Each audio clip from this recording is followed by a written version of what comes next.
दोस्तों, ये कहानी एक ऐसे भाई बहन की है जो कि एक आइलैंड पर बुरी तरह से फंस जाते हैं और उसके बाद उनकी लाइफ काफी इंटरेस्टिंग होती जाती है। इसके साथ ही ये अकेले रहकर ही एक दूसरे के प्यार में पड़ जाते हैं और कई ऐसी चीज कर जाते हैं जो कि इन्हें नहीं करना चाहिए थी। तो चलिए शुरू करते हैं आज के इस मजेदार और इंटरेस्टिंग कहानी को। अभी तक आपने हमारे चैनल को सब्सक्राइब नहीं किया है तो हमारे चैनल को सब्सक्राइब करना ना भूलें और इस कहानी को पूरा देखने के लिए वीडियो के अंत तक बने रहें। दोस्तों, इस कहानी की शुरुआत इन दो भाई बहन के साथ में होती है जिनका नाम एम नील और रिचर्ड है।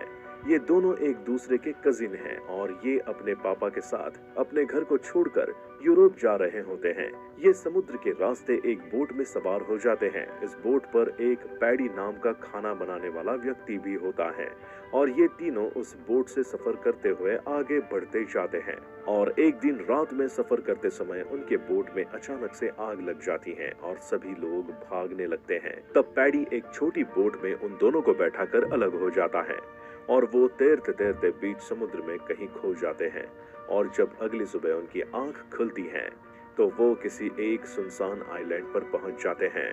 यहाँ पर दोनों इस आइलैंड को देखकर काफी खुश हो जाते हैं क्योंकि उनके पास ना खाना पानी है और ना ही सरवाइव करने के लिए कोई चीज है। और ये तीनों इस सुनसान आइलैंड पर आकर रहने लग जाते हैं। यहाँ रहते हुए वो अपना गुजारा करने लगते हैं। पैडी इन दोनों बच्चों को सुनसान आइलैंड पर रहने के तौर तरीकों के बारे में बताता है और जंगल में किस तरह से खाने और पीने की व्यवस्था करनी है, इन सभी चीजों को वो सिखाता है। एक रात पैडी को आइलैंड की दूसरी तरफ से कुछ खतरनाक आवाज आती है जिसे वो देखने के लिए जाता है और उसे कुछ दिखाई नहीं देता है और वो फिर से दोबारा लौटकर आ जाता है। अगली सुबह उससे रहा नहीं जाता और फिर से वो वहां पर देखने के लिए जाता है जहां पर वो एक मांस का टुकड़ा देखता है और उस टुकड़े को देखकर वो फौरन भागकर आता है और इन दोनों से कहता है कि तुम दोनों उस जगह पर कभी नहीं जाना। लेकिन उसी रात पैडी शराब पीकर मस्ती करने लग जाता है और उसके बाद वो उसी जगह पर चला जाता है, लेकिन वो लौटकर नहीं आता है। तब दूसरी सुबह रिचर्ड और एमलीन दोनों ही पैडी को ढूंढते हुए उस जगह पर पहुंच जाते हैं जहां पर वो देखते हैं कि पैडी को किसी ने मार दिया है। इसके बाद रिचर्ड और एमलीन डर जाते हैं क्योंकि उनके अलावा उनके पास और कोई भी उस आइलैंड पर नहीं था। उसके बाद ये दोनों इस आइलैंड को छोड़कर दूसरे आइलैंड पर पहुंच जाते हैं और धीरे धीरे रिचर्ड और एमलीन अब बड़े होने लग जाते हैं और एक दूसरे की तरफ आकर्षित भी होने लगते हैं। लेकिन इन दोनों को इतनी समझ नहीं थी कि वो क्या करे और वो आखिर एक दूसरे से प्यार भी करते हैं या नहीं, उन्हें कुछ नहीं पता था। लेकिन वो दोनों ही एक दूसरे की तरफ आकर्षित होते चले जाते हैं।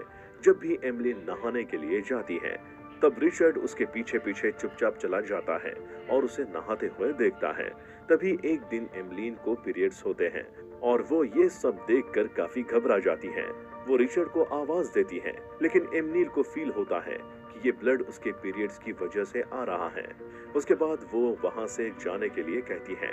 अगली सुबह जंगल में एमलीन घूम रही होती है तब उसे कुछ भयानक सी आवाजें आती हैं जिसे सुनते सुनते वो एक भयानक सी मूर्ति के पास पहुंच जाती है जिसमें से ब्लड निकलता है। ये देखकर डरकर वहां से भाग जाती है और रिचर्ड को सब कुछ बताती है, जिसको सुनने के बाद रिचर्ड काफी गुस्सा होता है और उसे कहता है कि तुम्हें उस जगह पर नहीं जाना चाहिए था और इस तरह से दोनों के बीच में झगड़ा होता है। उसी रात एमनील को एक सपना आता है जिसमें रिचर्ड समुद्र में डूब रहा होता है और इस तरह से उसकी आंख खुल जाती है। अगली सुबह रिचर्ड अकेले समुद्र के किनारे जा रहा होता है तब उसके पीछे पीछे एमनील भी पहुंच जाती है। उस समय रिचर्ड नाव में बैठकर हस्तमैथुन करने लग जाता है जिसे एमनील देख लेती है। उसके बाद रिचर्ड उसे वहां से भगा देता है। कुछ ही दिनों बाद एक दिन रिचर्ड समुद्र में एक जहाज को आते हुए देखता है जिसे देखकर वो घर की तरफ भागकर आता है जहां पर उसने आइलैंड पर लोगों का ध्यान अपनी तरफ खींचने के लिए एक लकड़ी से नकली जहाज बनाया हुआ होता है ताकि जैसे ही उसे कोई इंसान दिखाई दे वो लकड़ियों के ढेर को जलाकर उन्हें बुला सके। इसके बाद रिचर्ड एमनील से कहता है कि तुमने भी बोट को देखा था तो तुमने लकड़ियों को क्यों नहीं जलाया इसके बाद ये दोनों एक दूसरे से झगड़ा करने लग जाते हैं। यहाँ पर एमनील रिचर्ड से काफी प्यार करने लग जाती है और वो इस जगह को छोड़कर कहीं जाना नहीं चाहती थी, इसलिए उसने जहाज को नहीं जलाया। लेकिन रिचर्ड को इस जगह को छोड़कर जाना होता था। इसके बाद वो अपनी खुद की एक बोट बनाता है जिससे कि वो बाहर जा सके। लेकिन रिचर्ड इस नाव में बैठकर कहीं बाहर जाना चाहता था, लेकिन उसकी नाव अचानक से टूट जाती है, जिसे देखकर एमनील काफी खुश हो जाती है और हंसने लगती हैं। उसके बाद वो रिचर्ड का मजाक बनाकर हंसने लगती हैं। इस बात को लेकर दोनों में काफी झगड़ा हो जाता है और एमनील उसको एक नारियल फेंक कर मार देती हैं, जिससे उसे चोट आ जाती है और इस तरह से दोनों झगड़ा करके दोनों अलग अलग हो जाते हैं। उस समय एमनील उसी मूर्ति के पास फूल चढ़ाने के लिए जाती है क्योंकि वो उसे अपना भगवान समझती है। लेकिन उस समय आते वक्त उसका पर जहरीली मछली में पांव फंस जाता है, जिसकी वजह से वो बीमार हो जाती है। तब रिचर्ड उसे ढूंढते हुए उसके पास जाता है और उसे अपने पास लेकर आ जाता है। इसी बीच दोनों एक दूसरे से काफी प्यार करने लगते हैं और दोनों एक दूसरे के साथ संभोग भी करने लग जाते हैं। इसके कुछ महीनों के बाद ही एमनील प्रेग्नेंट हो जाती है और उसका पेट धीरे धीरे बाहर आने लगता है। एक दिन रिचर्ड जंगल में घूमने जाता है और देखता है कि वहां पर कुछ और आदिवासी लोग जो एक इंसान की बलि चढ़ा रहे होते हैं और वो डर कर वहां से भाग कर आता है। जब वो एमनील के पास पहुंचता है तो देखता है कि एमनील एक बच्चे के साथ सोई हुई है। यहाँ पर एमनील ने एक बच्चे को जन्म दिया था। इसके बाद ये दोनों आयरलैंड की दूसरी तरफ चले जाते हैं।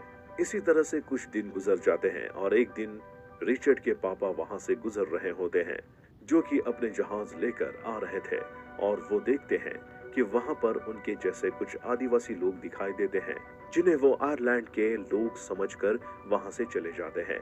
रिचर्ड और एमनील ने भी उस बोट को देखा था, लेकिन अब वो वहां से जाना नहीं चाहते थे। इसके बाद रिचर्ड और एमनील पुराने आइलैंड पर ही रहने लग जाते हैं और अपनी पुरानी यादों को याद करते हुए वहां रहते हैं। यहाँ पर उनका बच्चा भी बड़ा होने लगता है। एक दिन ये तीनों नाव में सफर कर रहे होते हैं और उसी बीच इनका बच्चा उनकी नाव का पतवार पानी में फेंक देता है, जिसे रिचर्ड लाने के लिए पानी में कूद जाता है। लेकिन उनके पीछे एक शार्क लग जाती है, जिससे वो किसी तरह से बचकर उस नाव में चढ़ जाता है। उसी समय रिचर्ड के पापा फिर से समुद्र में जहाज लेकर आ जाते हैं और इन तीनों को देख लेते हैं और उन्हें पहचान लेते हैं। इस तरह से ये तीनों एक दूसरे के साथ मिलकर अपने घर चले जाते हैं और इस तरह से इस कहानी का अंत हो जाता है। दोस्तों, आपको बता दें कि इस मूवी का नाम द ब्लू लगून है, जो कि साल 1980 में रिलीज हुई थी। आपको ये कहानी कैसी लगी है, हमें कमेंट बॉक्स में कमेंट करके जरूर बताएं। साथ ही हमारे आने वाले वीडियो के लिए हमारे चैनल को सब्सक्राइब करना ना भूलें और इस वीडियो को दोस्तों के साथ शेयर और लाइक जरूर